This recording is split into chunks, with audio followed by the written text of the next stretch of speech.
राम राम मंडळी, कलम 302 विलॉग या आपल्या मराठी चॅनलमध्ये आपलं स्वागत आहे. लाईक केलं का? ओके. आपल्याच महाराष्ट्रात जायचे, आपल्याला काय घटना घडली बघायला, आणि ह्याच्यातून पालक, महिला, मुली शक्यतो यांनी थोडा धडा घ्यावा अशी माझी अपेक्षा आहे. तुम्हाला नेमकं इसकाटून सांगतो. वाशिम जिल्ह्यातील करंजा तालुक्यातली घटना आहे. माऊली कुदळे आईबाप आहेत, पोरगा आहे. पाठच उठायचा, मारणाचा घाम गाळायचा, 5 किलोमीटर पळत जायचा, 5 किलोमीटर यायचा. स्वप्न एकच, आर्मीत जायचं, देशात सेवा करायची. सगळं बरोबर आहे.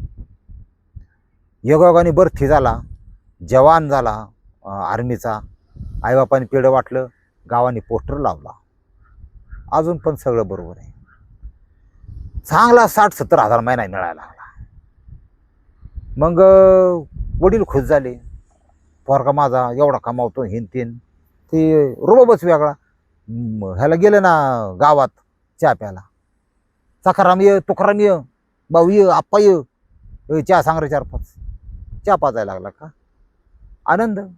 मुलगा आर्मीत गेला, आणि लोकाला बी बावखींनी मिळाली. त्यांनी 2 भाकरी खात होती, 1च भाकर खायला लागली. ती जळण्याची संख्या बावकीतली अशी सगळ्यात. ते स्वतः माझं स्वतःचं असं मत आहे जळणाऱ्यांसाठी किंवा बावखीतल्या लोकांसाठी, की तुम्ही जळून तुमचं आयुष्य कमी करून घेऊ नका. सगळ्यात महत्त्वाचं, तुम्ही काय करा, पुढच्याची रेषा बघायची किती आहे. रेष म्हणजे तो किती लाखाचा किंवा किती कोटीचा मालक आहे हे बघायचं. आणि त्याच्यावर जळण्यापेक्षा समजा तो 4 कोटीचा मालक आहे, तुम्ही 10 कोटीपर्यंत त्याच्या रेषेपेक्षा तुमची रेषा मोठी करा. लक्षात घ्या, त्याला लय महत्त्व आहे. जळून काय होत नाही, जळून तुमचं आयुष्य कमी होतं. असं आहे. जो त्याच्या मार्गाने चालला असतो त्याला तुमचा विचार करायला सुद्धा वेळ नाही. तुम्ही त्याचा विचार करून तुमचं आयुष्य कमी करून घ्या. आलं लक्षात तुमच्या? सगळं व्यवस्थित चाललं होतं. हा जो जवान आहे माऊली कुदळे, म्हणले आता आपल्याला मुलगी का बघायची, लग्न करून टाकायचं, नोकरी लागली. आता गव्हर्नमेंट सर्वंट म्हणल्यावर, आर्मीतला जवान म्हणल्यावर आईबापाला असं वाटतं की सरकारी नोकरी आहे, फिक्स नोकरी, आणि म्हातारपण सुद्धा टीचीत जाणार. आर्मीतून रिटायर झाल्यावर कोटभर रुपये येणार, टेन्शनच नाही बा.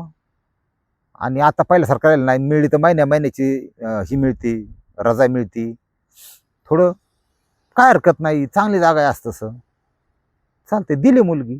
मुलीला विचारलं, मुलीने फोटो पाहिला तर जवान मुचा पोरा, ते तसला आर्मीचा कट केलेला ही, ती वरदेव रुबाबदार दिसायचा. चालते.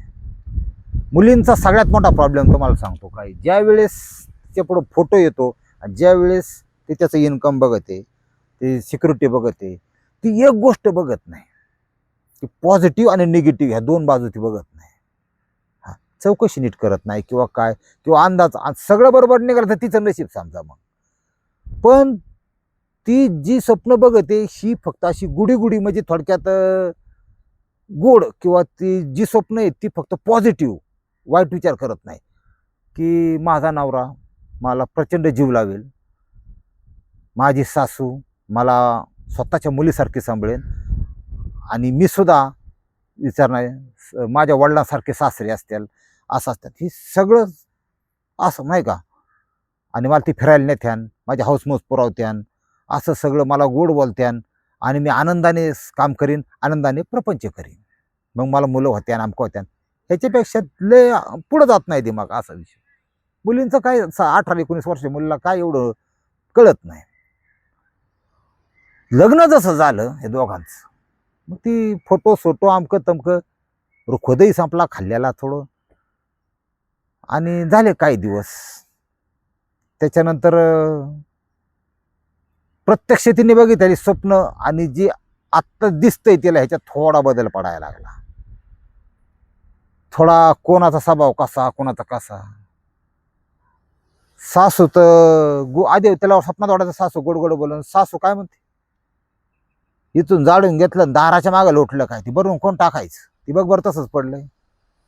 ते आईला म्हणजे असतं, आणि स्वप्न प्रत्यक्षात फरक असतो. मग तिचं जे स्वप्नाचं जे बांधलेलं हे ते तुटायला लागतं हळूहळू, जाळं सगळं. रेड नवऱ्याविषयीचं आकर्षण सुद्धा हळूहळू कमी व्हायला लागतं. का तर एखादी स्त्री सगळं समजून घेते, पण आपल्या नवऱ्याने आपल्या व्यतिरिक्त बाहेर लफडं करणं कधी करून घेत नाही, असा विषय असतो. तिला ज्या काही त्रुटी उणिवा जाणवल्या नवऱ्याबद्दलच्या किंवा काय, तिने आपल्या भावाला आणि आईबापाला सांगायला सुरुवात केली की असा असा विषय, बोलत्यात, थोडं त्रास देत्यात, असं होते तसं होते, सांगा सुरुवात केली.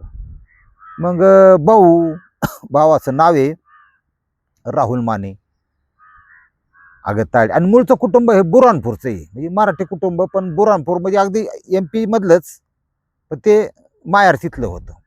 आता आपले जे जवळचे जिल्हे तिथं जळगाव सारखं असं, तिकडचे काही लोक इकडे राहिले, इकडचे तिकडे राहिले, सोयरे समाज हे सगळं चालतं त्यांना, बॉर्डरवरचे म्हणायचे त्याला बुरानपूरचे. ते म्हणला आता भावाने त्या थोरला होता, त्यांनी त्याला धीर दिला की हे दिवस निघून जातील, तू काळजी करू नको, दम दे, चालतंय म्हणले. पण ती तक्रार करायची. आता घटना घडली या 3 दिवसापूर्वी, फक्त मला वाटतं ती तारीख 7 असली, 8 तारीख आहे, 8 तारखेची घटना आहे. नवरा आला होता महिनाभर सुट्टीला, सुट्टी संपणार होती, आणि 8 तारखेला संध्याकाळच्या गाडीने रेल्वेने तो बसणार होता. मग ह्यांचे वाद झाले, दोघांची भांडणं झाली, नवरा बायकोच. त्या नवऱ्याने तिचं गळा दाबून बायकोच मारून टाकली बघा आता, आणि तिचं नाव आहे रुपाली कुदळे, मारून टाकली. सगळ्यात भयानक परिस्थिती. आता लग्नाला वर्ष 1.5 वर्ष झालं होतं त्यांच्या. ती ज्या वेळेस तिला मारली, ती 2 जीवाची होती, 7 महिन्याचं लेकरू पोटात होतं. मग तुम्ही म्हणता ना, आता बाया वाईट वागल्या, बायांचा करेक्ट कार्यक्रम आपण करतो, आता इथं गडी वाईट वाटला म्हणजे हुंडाबळीचा विषय हा केस मोडती ध्यानात ठेवा. असं समजू नका गडी सगळे सारखे आहेत, काही लय येड्या भोकाची असतात, तुम्हाला सांगतो. 2 जीवाची 7 महिन्याचं लेकरू पोटात आहे, काय मारायची गरज आहे का हो त्याला? 1 हत्याने 2 हत्या झाल्या महाराज, ते जुळा असेल तर 3 हत्या झाल्या. हा, आणि मग मारली. केला भावाला फोन, तुमचं चक्कर येऊन पडली या, आणि तिला हॉस्पिटलमध्ये नेलंय. बरं बरं, कुठल्या हॉस्पिटलमध्ये नेलंय? वाशिमच्या जिल्हा रुग्णालयात. बरोबर, ठीक आहे. आता तिथे गेल्यानंतर तुम्ही गुन्हा करा नका करू, काही करा, एक गोष्ट तुम्हाला सांगतो, सरकारी डॉक्टर असतात किंवा डॉक्टरांचं त्यांना एक आदेश असतो, संशयास्पद केस आले, औषध केलेले असेल, पोलीस स्टेशनला खबर करणं बंधनकारक आहे, लक्षात घ्या, आणि कराच. मग पोलीस स्टेशनला खबर केली. बाई तर मृत झालेली, ही रुपाली मृत झाली, डॉक्टर सांगितले की संशयास्पद आहे. आता या ठिकाणी उपविभागीय पोलीस अधिकारी मनीष ठाकरे यांच्याकडे चार्ज होता, टीमला घेतलं, पटकुनी हजर. आता सिनियरचं कसं असतं, ते गळ्याभोवती त्यांना स्पष्ट व्रण दिसला बा, मुंडका आवडलेला. बर, मग नवऱ्याला म्हणले काय झालं? अहो चक्कर येऊन पडली हो, गरोदर होती हो, आमकं तर. बरं बरं, तुम्ही काय करता? आर्मी आहे जेवण, मी आर्मी. बरं बरं, ठीक आहे, असू द्या असू द्या. आई बाप, ती बाम ठेवानीच आई बाप त्याची, ती बी तिथंच. बघा नाही, असं झालं तसं झालं कसं झालं, हां बाया कसं व्हायचं, ती आईचं रडून, सासू रडायला, हां तिला तुम्हाला नाही माहीत, ॲक्टिंग करतात बारी बारी. बरं बरं, असू द्या ती सगळं होईल. तेवढ्यात तुम्ही कोण? म्हणला माझं नाव राहुल माने. तुम्ही मैताचे कोण? हां मी भाऊ आहे थोरला. ह्यांनी मारलं बघा, कुणीतरी ह्यांनीच मारलं, कारण माझ्या बहिणीची मला तक्रार केली ती पाठीमागं 2 महिन्यापूर्वी, की हे मला शिवीगाळ हे ते वागणूक व्यवस्थित देत नाही, आणि माझ्या नवऱ्याचं बाहेर लफडं, असं सुद्धा हिला शंका होती. असं म्हणजे तिने सांगितलं, आणि त्याच्या मग आमची बैठक बसली, मीटिंग, इकडचे 4 पाहुणे, इकडचे 4 पाहुणं, त्यातून समजोता काढला, आणि मग ठरलं की बाबा काय झालं गेलं विषय सोडून द्या, आणि बाई तू नांदायला जा. त्यावेळेस पण गरोदर होती. मग ते भावानी लेखी तक्रार लिहिली, आणि हे जे मनीष ठाकरे आहेत यांनी FIR नोंदवली.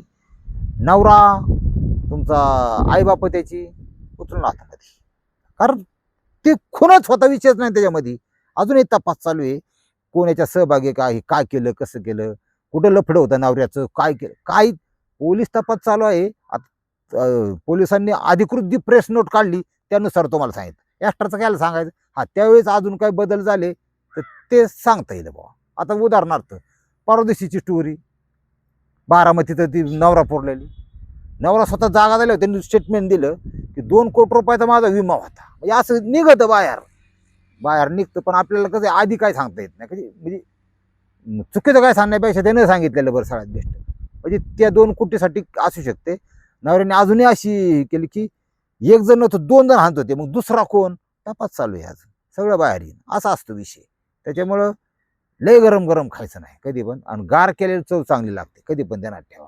त्यामुळे मला ते माझे सोर्सेस जे आहेत पूर्ण खात्री माहीत झाल्याशिवाय पोलीसची प्रेस नोट आल्याशिवाय आपण डोकं लावत नाही. बिगर चोंबडीच आलं लक्षात. आता तिघांना अटक केली आहे. ह्याच्यामध्ये मला तुम्हाला हात जोडून फक्त एकच गोष्ट सांगायची. तुम्हाला पाठीपुटी लेकरं आहेत, मुलं आहेत, मुली आहेत.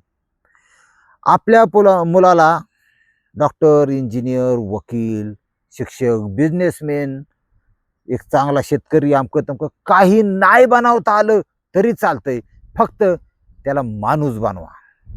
ते माणूस बनला ना, तो नरड दाबून गरोदर स्त्रीला खलास नाही करणार. माणूस बनणं सगळ्यात जास्त गरजेचं आहे सध्या. बाकी तुमची इच्छा. रामकृष्ण हरी माऊली.